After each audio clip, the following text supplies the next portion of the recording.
الرحمن الرحیم ان رحمت اللہ قریب من المحسنین قال سید الکونین صلی اللہ علیہ وآلہ وسلم الاحسان ان تعبد اللہ کأنک ترا فإن لم تکن ترا فإنہ یراک او کما قال علیہ الصلاة والسلام صدق اللہ وصدق رسول اللہ صلی اللہ تعالی علیہ وآلہ وسلم۔ بلند آواز سے پڑھ لیں الصلاة والسلام علیک یا رسول اللہ،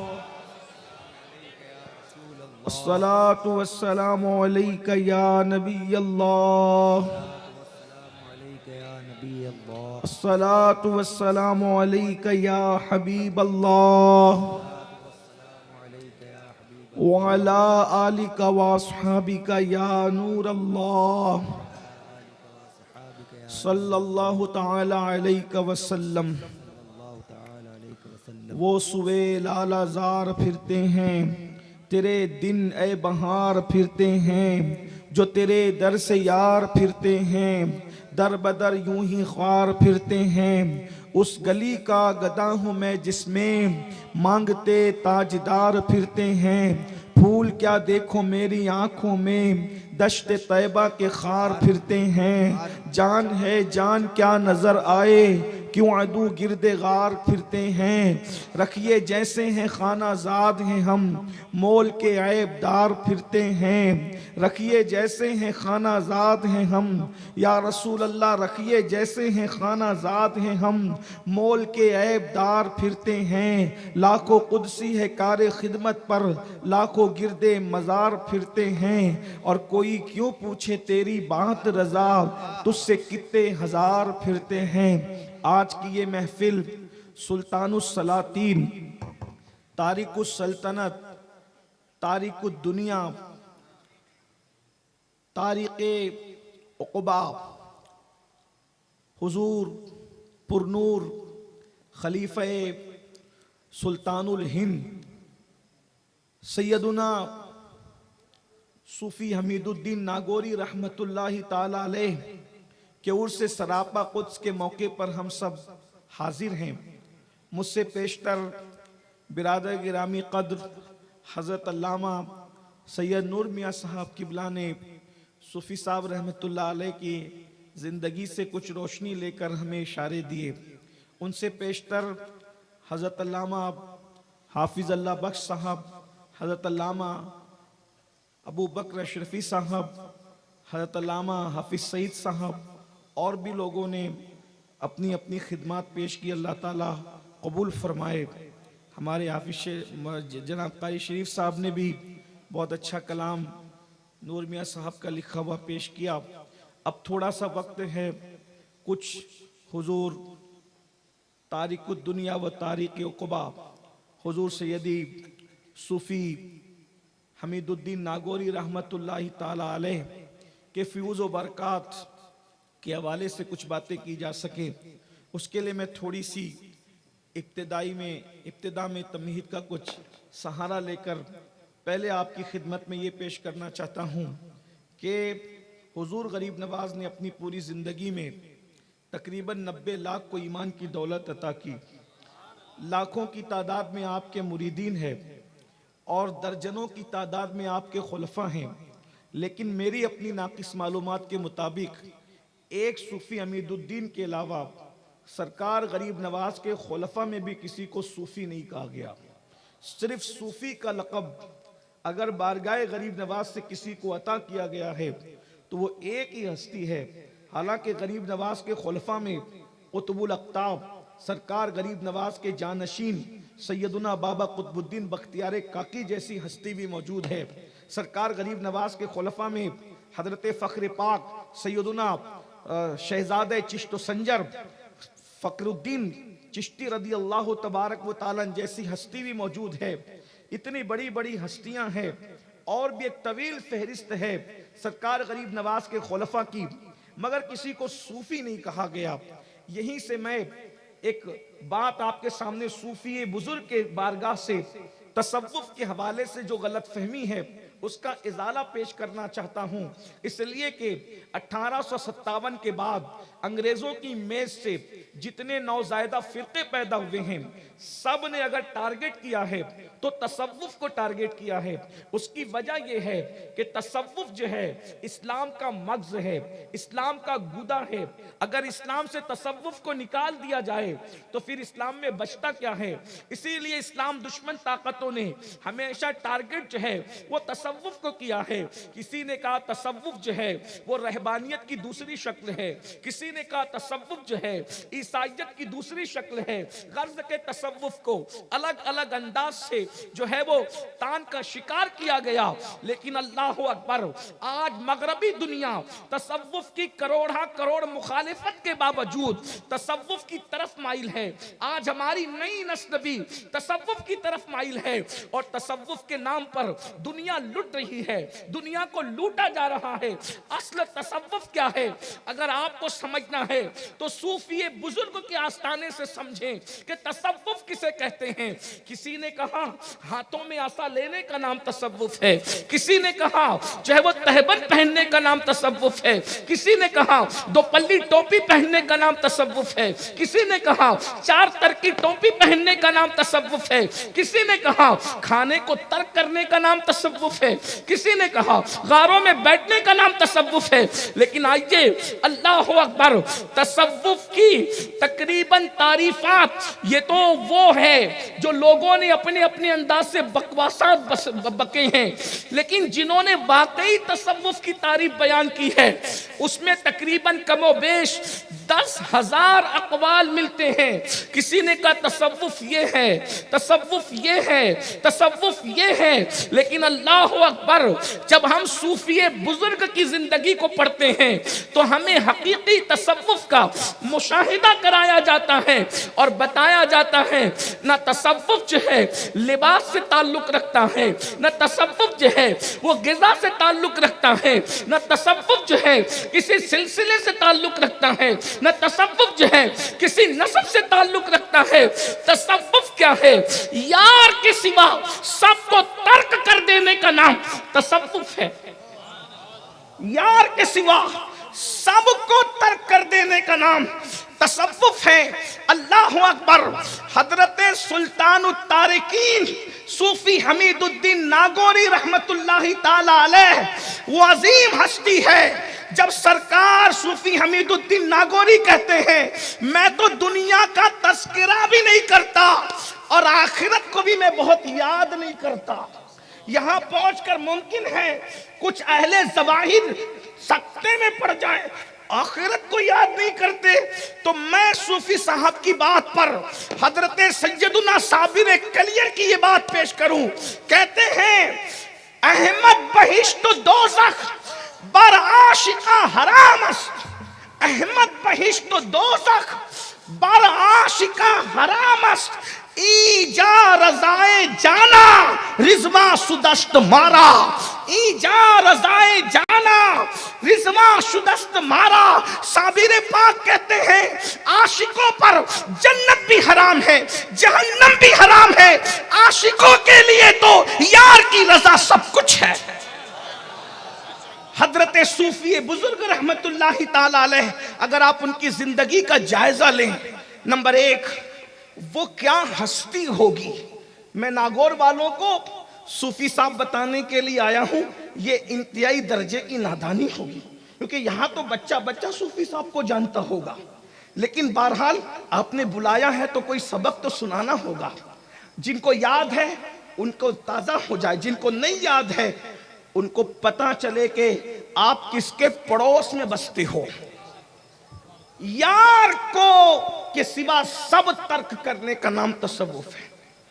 آج تصوف کے نام پہ بہت دکانیں کھلی ہوئی ہیں، اور جتنی دکانیں تصوف کے نام پر ہے کسی دکان میں تصوف نہیں ہے الا ماشاء اللہ۔ اس لیے کہ حب دنیا جب تک دل میں ہے یار دل میں بستا کب ہے، اور ساری برائیوں کی جڑ حب دنیا ہے۔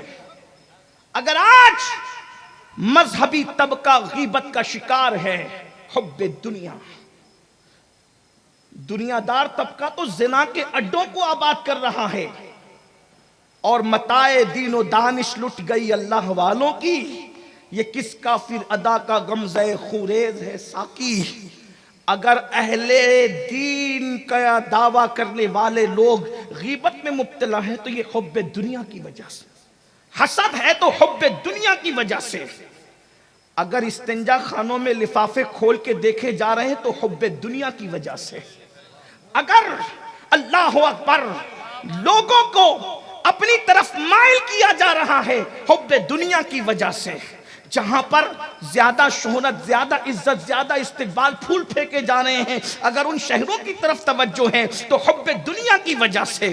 اللہ اکبر، اگر پبلک کو دیکھ کر کے دل خوش ہو رہے ہیں حب دنیا کی وجہ سے۔ اچھی طرح یاد رکھنا، جب تک دل کے اندر دنیا بسے گی، یار کا تصور چھوڑ دیجئے اور آج اپنے دلوں کو چیک کیجئے۔ میں کسی پہ کرٹیسائز نہیں کر رہا ہوں، واللہ صوفی صاحب کے آستانے پہ یہ کہہ رہا ہوں، میں تو صرف آموختہ سنانے آیا ہوں، اور خانقاہوں میں تقریر کا مزاج لے کر میں کبھی نہیں گیا۔ میرا رب جانتا ہے میں اپنے دل کی بات کروں، اللہ میرے دل کا تزکیہ کرے، لیکن ایک بات اپنے دلوں کو جھانک کر دیکھے، جو دنیا کی محبت کا سور بٹھا رکھا ہے، جو دنیا کی محبتوں کا خنزیر بٹھا رکھا ہے، اللہ اکبر، کیا ایسے لوگوں کی بھی نماز ہوتی ہے جو بغل میں مسجد میں سور لے کر جاتے ہیں؟ ارے نادان، جو بغل میں سور لے کر کے جائے اس کی نماز نہیں ہوتی، تو جو دل کے اندر دنیا کی محبت کا سور بٹھا کر کے جائے اس کی نمازوں کا کیا؟ اللہ اکبر۔ ابھی وقت رہا اور آپ سننے کے موڈ میں رہیں تو میں آپ کو عرض کروں گا، صوفی صاحب کو منوانا اتنا ہارڈ ہے، اتنا مشکل ہے۔ جب میں نے پہلی مرتبہ صوفی صاحب کی زندگی کو پڑھا تو میری آنکھیں دنگ رہ گئی، اور سلطان الہند سرکار غریب نواز کی زندگی میں گویا کہ میری روح وجد کرنے لگی۔ یہ بڑے بڑے اولیاء جن کی ولایت پر عالم اسلام متفق ہے، صوفی صاحب نے کبھی ان کو ولی اور شیخ کہہ کے نہیں پکارا، بلکہ مولانا کہہ کے پکارتے تھے۔ کہتے تھے میں اس کو کیا ولی مانوں جس کے اندر میں دنیا کی محبت دیکھتا ہوں، دنیا کی محبت جس کے پاس ہو میں اس کو ولی نہیں بلکہ مولانا کہتا ہوں۔ میں بس ان کی بات نقل کر رہا ہوں، مولانا حضرت اپنے اوپر مت لیجئے گا، واللہ میں صرف نقل کر رہا ہوں۔ اللہ اکبر۔ اور ہر مولانا دنیا کی محبت میں نہیں رہتا، لیکن یہ صوفی صاحب کا اپنا مزاج ہے کہ انہوں نے اب شیخ نہیں کہا، میں نام نہیں لوں گا اس لیے کہ میں سلسلوں کے درمیان آگ لگانے نہیں بلکہ دلوں کے اندر عشق مصطفیٰ کی آگ لگانے آیا ہوں۔ اللہ اکبر۔ ذرا توجہ تو فرمائیں، جن کی ولایت پر عالم اسلام متفق ہے، صرف ان کے پاس مال ہونے کی وجہ سے صوفی صاحب نے ان کو ولی نہیں مانا بلکہ شیخ کہنے کی بجائے مولانا کہہ کے پکارا کرتے تھے۔ میں حیران ہوں، سرکار شیخ الشیوخ شیخ شہاب الدین سہروردی رضی اللہ تعالیٰ جیسی ہستی جس کے بارے میں غوث پاک فرماتے ہیں کہ شہاب الدین سہروردی وہ ہیں کہ میرے بعد اب بغداد میں بلکہ عراق میں سب سے آخری جو بزرگ ہوا ہے، اب شہاب الدین کے بعد قیامت تک شہاب الدین جیسا ولی عراق کی سرزمین کبھی نہیں دیکھ سکتی۔ حضرت صوفی صاحب ان سے اتنا متاثر تھے کہ اپنے مریدوں کو کہتے تھے اگر کچھ پانا ہے تو عوارف المعارف کا مطالعہ کرو۔ شیخ شہاب الدین سہروردی کی کتاب پڑھنے کا، لیکن ان کے بہت سارے خلفاء کو کبھی انہوں نے ولی مانا ہی نہیں۔ جھگڑا ایک تھا، جھگڑے سے مراد یہ کہ اختلاف، یہ لڑائی۔ صوفی کبھی نہیں لڑتا، صوفی کی پہلی پہچان ہے وہ جھگڑا نہیں کرتا، کیونکہ صوفیوں کا قول ہے جھگڑا کتے کرتے ہیں انسان نہیں کرتے۔ جب تصوف آتا ہے تو جھگڑا جاتا ہے، اور جو جھگڑتے ہیں وہ سب کچھ ہو سکتے ہیں، صوفی نہیں ہو سکتے۔ اس لیے کہ صوفی کا کام جوڑنا ہوتا ہے، صوفی کا کام توڑنا نہیں ہوتا۔ جو توڑتے ہیں وہ کبھی صوفی نہیں ہوتے، یاد رکھنا۔ لیکن یہاں پر ان مسلک کو جوڑنے کی بات نہیں کر رہا ہوں جن کو جڑنے سے صلح کلیت جنم لیتی ہے، نہیں، ان کو نہیں۔ بلکہ دودھ میں دودھ کو ملانا یہ کمال ہے، لیکن دودھ میں پانی کو ملانا یہ چٹنگ بازی ہے۔ تو میں دودھ میں دودھ کو ملانے کی بات کر رہا ہوں، کیونکہ جب دودھ سے ملتا ہے تو پھر جو ہے وہ فیض عام ہوتا ہے، کثرت ہوتی ہے، لیکن دودھ میں پانی ملتا ہے تو چٹنگ ہوتی ہے۔ اس لیے میری بات کا مفہوم مخالف مراد مت لینا، ورنہ میرا مسلک تو 2 اور 2 + 4 کی طرح بالکل واضح ہے۔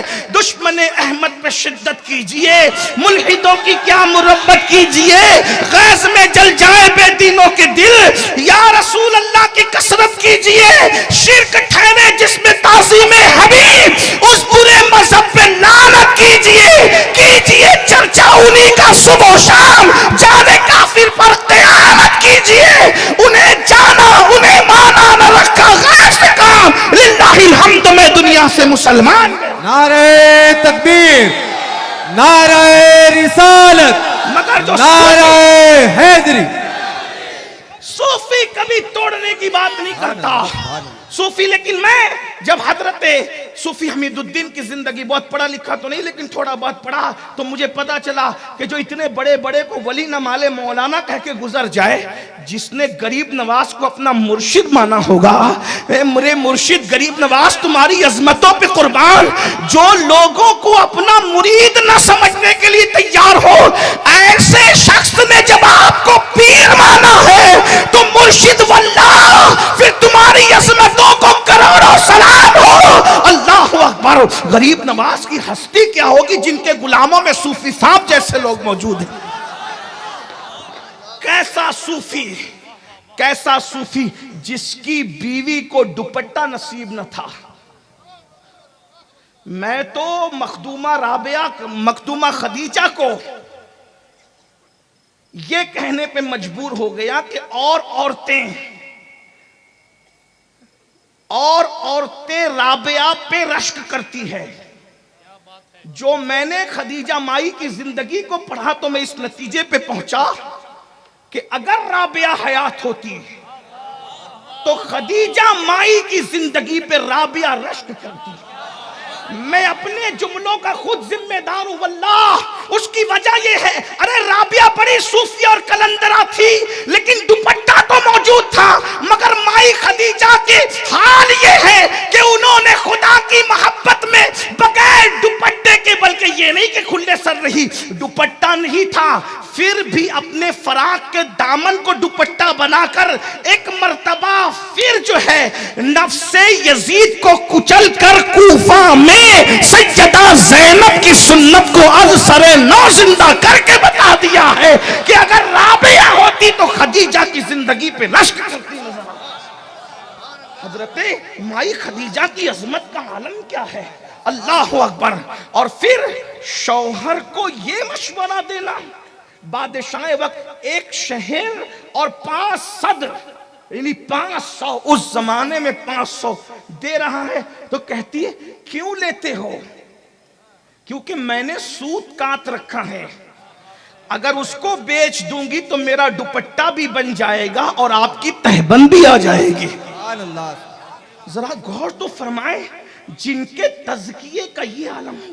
حضرت صوفی بزرگ نے پوری زندگی میں کبھی کسی سے نظر قبول نہیں کی، کبھی نظر قبول نہیں کی، لیکن کچھ لوگوں کی قبول کی تو یہ کہہ کر کہ ڈر، دیکھو صوفی کا ذہن، کہتے ہیں اگر ان کی نظر قبول نہ کروں تو دل ٹوٹنے کا خوف ہوتا ہے، دل نہ ٹوٹ جائے اس لیے کچھ لوگوں کی نظر کو قبول کرنا پڑتا ہے۔ یہ صوفی بزرگ کا مشن ہے۔ آئیے میں آپ کے سامنے حضرت صوفی بزرگ کی سرکار غریب نواز کسی کی اقتداء میں جلدی نماز نہیں پڑھتے تھے۔ غریب نواز جو امام الہند ہے قیامت تک، ہم اقبال کے امام الہند کے قائل نہیں ہیں۔ اقبال تمہاری عظمتیں اپنی جگہ ہے لیکن ہم آپ کے امام الہند کو امام الہند نہیں مانتے۔ ہمارا امام الہند تو وہ ہے جس نے 90 لاکھ کو ایمان کی دولت عطا کی۔ سبحان اللہ۔ جو اقبال کو مانتے ہیں وہ برا نہ مانے۔ اقبال کے امام الہند اور ہمارے امام الہند میں فرق یہ ہے کہ اقبال کے امام الہند پر ابھی فیصلہ ہی نہیں ہو سکا کہ وہ صرف تخیلات میں ہے یا حقیقت بھی ہے، اور جو ہمارا امام الہند ہے وہ 90 لاکھ کو امام کی دولت عطا کرتا ہے۔ اللہ اکبر، ہمارا وہ امام الہند ہے جو اللہ اکبر کٹورے میں دریا کو سموتا نظر آتا ہے، ہمارا وہ امام الہند ہے جو اکیلا آتا ہے اور لاکھوں کے سینے میں عشق رسول کا چراغ روشن کر دیتا ہے۔ لیکن اللہ اکبر، وہ امام الہند، جملے پہ توجہ کریں، کاش صوفی بزرگ کی بارگاہ میں جملہ قبول ہو، میری نسلوں کو رسول اللہ کی وفا نصیب ہو جائے۔ اس جملے کے صدقے قیامت تک سرکار مدینہ نے جس کو امام الہند بنایا، سرکار غوث اعظم کے ہاتھوں سے بنایا، اس امام الہند نے نماز میں جس کو اپنا امام مانا ہو، اس صوفی بزرگ کی عظمت کو کس نام سے یاد کیا جائے؟ اللہ اکبر۔ اور صوفی بزرگ جس وقت اجمیر معلیٰ میں آگے کھڑے ہو کر غریب نواز پیچھے کھڑے ہوتے ہوں گے تو مسجد نبوی کا وہ منظر تازہ ہو جاتا ہوگا۔ جب علی مرتضیٰ پیچھے کھڑے تھے اور فاروق اعظم امامت کے مصلی پر آگے کھڑے تھے، یہاں پیچھے علوی کھڑا ہے، وہاں پیچھے علی کھڑے تھے، یہاں آگے فاروقی کھڑا ہے اور وہاں فاروق اعظم آگے کھڑے تھے۔ پتا چلا اللہ اکبر، علی نے اور فاروق کو امام مانا اور علوی نے فاروقی کو امام مان کر کے بتا دیا کہ ہم میرے اہل بیت والے نہیں ہیں، ہم تو علی والے بھی ہیں اور فاروق والے۔ سبحان اللہ، سبحان اللہ۔ نعرہ تکبیر، نعرہ رسالت، عظمت صوفی کانفرنس۔ مسجد نبوی کی محبتوں کو اثر نو ہندوستان میں جس نے بتایا وہ سرکار غریب نواز اس شان سے کہ علی کا بیٹا فاروق اعظم کے بیٹے کے پیچھے یہاں کھڑا ہے، اور وہاں مولا علی خود سیدنا فاروق اعظم کے پیچھے کھڑے ہو کر بتاتے ہیں اللہ اکبر، جن کے رتبے ہیں سوا ان کو سوا مشکل ہے۔ تو غریب نواز نے جس کو نماز میں اپنا امام بتایا، بلکہ یہ بھی بتا دوں، زہد صوفی کو دیکھ کر مجھے زہد فاروق اعظم یاد آتا ہے۔ جس کے بیٹے کے زہد کا یہ عالم ہو، اس کے باپ فاروق اعظم کے زہد کا عالم کیا ہوگا؟ اللہ اکبر۔ اب ذرا زہد فاروق اعظم کی ایک جھلک دکھلا کر کے اپنی گفتگو کو اینڈ کی طرف جلدی سے سمیٹنے کی کوشش کروں۔ اللہ اکبر۔ سیدنا فاروق اعظم کا دور ہے، دور فاروقی ہے۔ اللہ اللہ، صحابہ کرام کہتے ہیں عمر نہ تم اچھا کھانے دیتے ہو، نہ خود اچھا کھاتے ہو، نہ اچھا پہننے دیتے ہو، نہ خود اچھا پہنتے ہو، ذرا ہم پہ رحم تو کرو۔ فاروق اعظم نے کہا نہیں، اچھے کھانے میں اور اچھے پہننے میں الجھ جاؤ گے تو یار کو بھول جاؤ گے۔ صحابہ کرام میں سے نوجوان صحابہ امہات المومنین کے پاس گئے اور امہات المومنین کے پاس جا کر کہتے ہیں امی جان، بالخصوص دونوں امہات المومنین حضرت سیدہ طیبہ طاہرہ عائشہ صدیقہ رضی اللہ تعالیٰ عنہ، سیدہ طیبہ طاہرہ حضرت سیدہ حفصہ رضی اللہ تعالیٰ عنہ، ان دونوں کے پاس گئے اور دونوں کو بٹھا کے کہا امی جان، عمر آپ کی بات رد نہیں کریں گے، ایک کام کریں نا امی جان، آپ حضرت عمر کو سمجھائیں تاکہ وہ خود بھی اچھا کھائیں، ہمیں بھی اچھا کھلائیں۔ فاروق اعظم کم و بیش 3 بر اعظموں کی توجہ کرنا، ابھی مولانا نے جو بات کہی اللہ اکبر، فاروق اعظم 3 بر اعظموں کے بلا شرکت غیر خلیفہ تھے، لیکن جس کا حال یہ تھا روٹی پر زیتون کا تیل لگا کر کے کھاتے تھے، وہ روٹی تازی نہیں ہوتی تھی، کئی دن کی باسی ہوتی تھی۔ یہاں تو ہم کھانے کے لیے جی رہے ہیں اور کیا کھا رہے ہیں یہ بھول ہی چکے۔ صرف اچھا کھانا آنے دو، سود کے پیسے کا ہو تو بھی چلے گا، جوئے کے پیسے کا ہو تو بھی چلے گا، سٹے کے پیسے کا تو بھی چلے گا، حرام و حلال کی تمیز مٹ گئی۔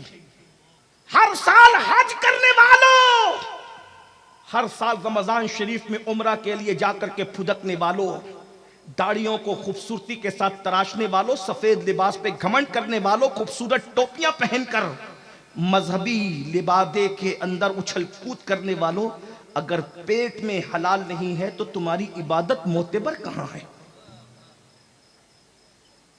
جس قوم کا لقمہ بگڑ جائے اس قوم کو کوئی اصلاح معاشرہ کی محفل سنوار نہیں سکتی۔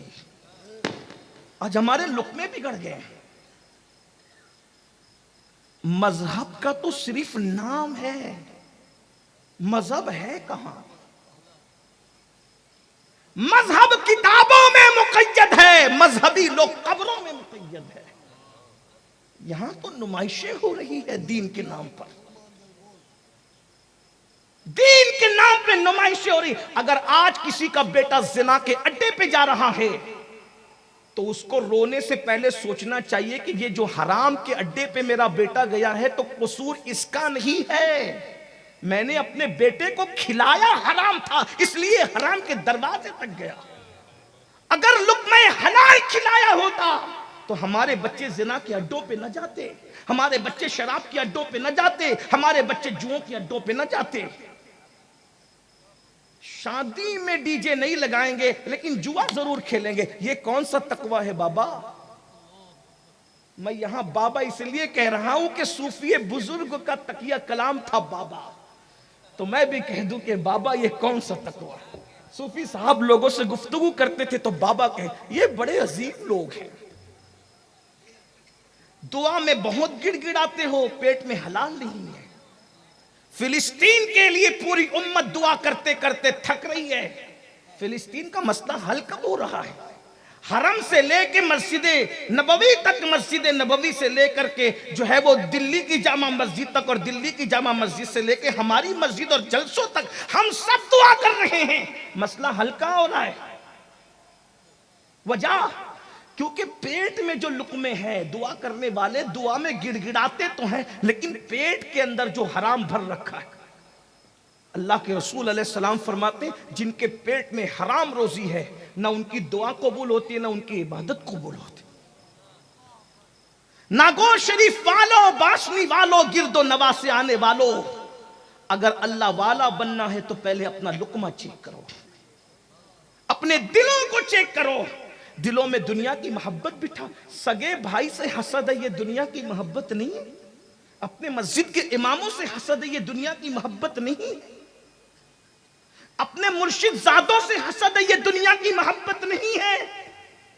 دنیا میں جب تک کہ ڈوبے رہو گے، دنیا کی محبت ساری برائیوں کی جڑ ہے۔ ایک جملہ سن لیں، ایک صوفی نے کہا تھا سور کھانے اور شراب پینے سے اتنا نقصان نہیں ہوتا جتنا دنیا کی محبت سے نقصان ہوتا ہے۔ کیوں؟ اس لیے کہ سور کھانے اور شراب پینے والا اکیلا برباد ہوتا ہے اور دنیا سے محبت کرنے والا پوری قوم کو لے کر کے ڈوبتا ہے۔ دنیا کی اسلام یہ نہیں کہتا کہ دنیا چھوڑ دو، لا رہبانیت فی الدین، دین میں رہبانیت نہیں، یہ اسلام کہتا ہے دنیا میں رہ کر تارک دنیا بنو۔ دنیا میں رہ کر دنیا کو کس طرح؟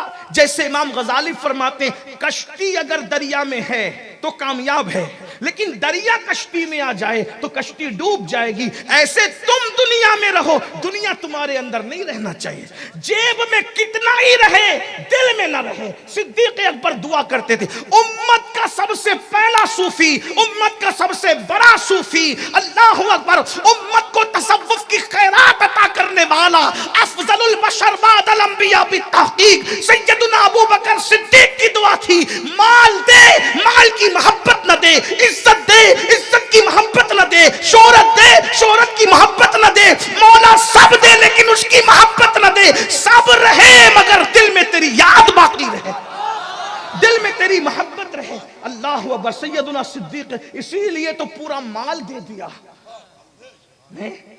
پورا مال دے دیا اور ٹاٹ پہن لیا، اس لیے کہ خردرہ لباس یہ صوفیوں کی پہچان ہے، جس نے یار کی محبت میں سب سے پہلے ٹاٹ اور گدڑی پہنا ہے اس صوفی کو صدیق اکبر کہتے ہیں۔ یہ سب انہی کی نقل کر رہے ہیں، انہی کے رشتے پہ چل رہے ہیں۔ تو میں عرض کرنے لگا تھا کیا دنیا کی محبت سے کنارہ کش ہوئے، سرکار غریب نواز نے ان کو اپنا امام بنایا، امام پر، اور فرماتے تھے کہ معین الدین اور حمید الدین الگ نہیں ہیں۔ کیا جملہ ہے! فنائیت کا درجہ کیا تھا صوفی بزرگ کا؟ فرماتے تھے کہ معین الدین اور حمید الدین الگ نہیں ہے، یہ فنائیت تھی حضرت صوفی بزرگ کے پاس۔ ایک مرتبہ دلی بلاوا آیا، اب ایک دو بات میں بات سمیٹ لوں گا کیونکہ مجھے سفر کے لیے جانا۔ ایک مرتبہ دلی بلاوا آیا، ایک بڑا مسئلہ تھا. مسئلہ یہ تھا کہ ایک بزرگ نے دوسرے بزرگ پر حسد کی وجہ سے الزام لگایا. اب نام تو دونوں بزرگ کا نہیں لوں گا کیونکہ میرے لیے تو دونوں ہی بزرگ ہیں. جن کو تحقیق کرنا ہے تو پھر وہ کتابیں دیکھ لیں تو دونوں کے نام پر. ویسے میری قوم کو ناموں کا تجسس بہت ہے. کام چل جائے بھائی نام چھوڑو, کچھ ہم اپنی اصلاح کر لیں. وہ دونوں بزرگ تو کامیاب ہو گئے, ان کا بیڑا پار ہو گیا, اپنا معاملہ بھی ہے. تو ایک بزرگ نے حسد کی وجہ, پتہ چلا کہ حسد اتنی بری چیز ہے کہ بزرگوں کو بھی بزرگوں پہ الزام لگانے پہ مجبور کر دیتی ہے. اسی لیے سرکار غوث پاک اپنے خطبات میں حسد اور تکبر پہ بہت گفتگو کرتے تھے. کہتے تھے شیطان کا گھر جس نے ویران کیا ہے اسے حسد کہتے ہیں. اور حسد کر کے شیطان کتنا سازشی بنا کہ دونوں میاں بیوی کو جنت سے نکلوایا. لیکن پھر غوث پاک یہ بھی کہتے ہیں حسد کرنے والے کا نقصان ہے, جس سے حسد کیا جا رہا ہے اس کا نقصان نہیں ہے. اس لیے کہ حسد سے سازش کر کے دو نکالا تھا, دو کو نکالا تھا, یہ حسد تھا. مگر جب جائیں گے تو دو نہیں جائیں گے, کروڑوں کو ساتھ لے کے جائیں گے. یہ حسد جس سے کیا جا رہا ہے اس کا کیا نقصان ہوا؟ نکلے دو تھے, کروڑوں واپس لے کر کے جائیں گے, لیکن یہ جناب اندر نہیں جائیں گے. اس سے پتا چلا ہاں یہ نہیں جائیں گے, اس لیے کہ حسد کرنے والا کبھی محسود سے آگے نہیں بڑھ سکتا. اس لیے حسد والے نہ بنو. آج کسی کو خوبصورت دیکھ رہے ہو حسد کر رہے ہو, کسی کی عزت دیکھ رہے ہو حسد کر رہے ہو, کسی کا علم دیکھ رہے ہو حسد کر رہے ہو, کسی کا تقویٰ دیکھ رہے ہو. سرکار غوث پاک فرماتے ہیں حسد نیکی کو ایسے کھا جاتا ہے جیسے سوکھی لکڑی کو آگ کھا جاتی ہے. بلکہ حسد کرنے والے مرتے وقت تو ان کی زبان پہ کلمہ بھی باقی نہیں رہتا. اللہ سے نکالو حسد کو. کپڑے بہت صاف پہن رہے ہو, ذرا دل بھی صاف کر. اور تصوف دلوں کی صفائی, تھوڑا یہاں آ کے بیٹھا کرو نا, یہاں کے بیٹھا. حضرت عبداللہ ابن مسعود کہتے تھے کہ جب زمین کے اوپر کوئی نہ ملا کرے تو زمین کے اندر والوں کے پاس جا کے بیٹھ جایا کرو.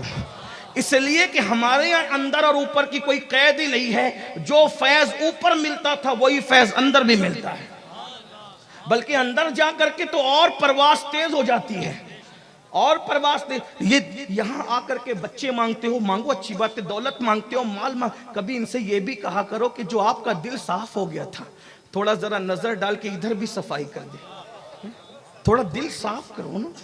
اور جب تک دل صاف نہیں ہے آپ تہجد پڑھنے کوئی فائدہ ہے. میں آپ کو نمازوں سے دور کر لیں گے, لیکن یاد رکھیں دلوں کی صفائی شرط ہے.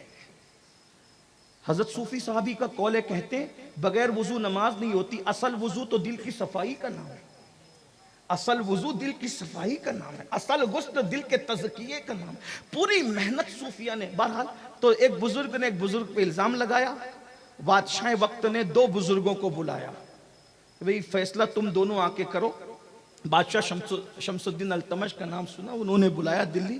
دونوں بزرگ, اب دونوں کا نام نہیں لیتا لیکن ایک میں صوفی صاحب بھی تھے, نام بھی لیتا ہوں کیونکہ یہ فیصلہ کرنے آئے تھے, نہ الزام لگانے والوں میں تھے نہ الزام لگنے والوں میں تھے, لیکن ان کا نام لیتا ہوں. ایک تھے حضرت ہمارے بزرگ حضرت صوفی حمید الدین ناگور. دوسرے بزرگ تھے حضرت شیخ بہائے ملت و دین حضرت سیدی بہاؤالدین زکریا ملتانی. ہاں, یہ ڈائریکٹ خلیفہ ہیں شیخ الشیوخ شیخ شہاب الدین عمر سہروردی کے. اب گئے تو فیصلہ تو ہو گیا.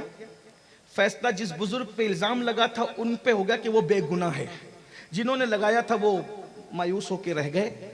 اب گئے تھے تو وہاں بڑے مذاکرے ہوئے. اللہ والے ملتے تھے نا تو اس کی نہیں کرتے تھے, وہ علمی مذاکرے کرتے تھے.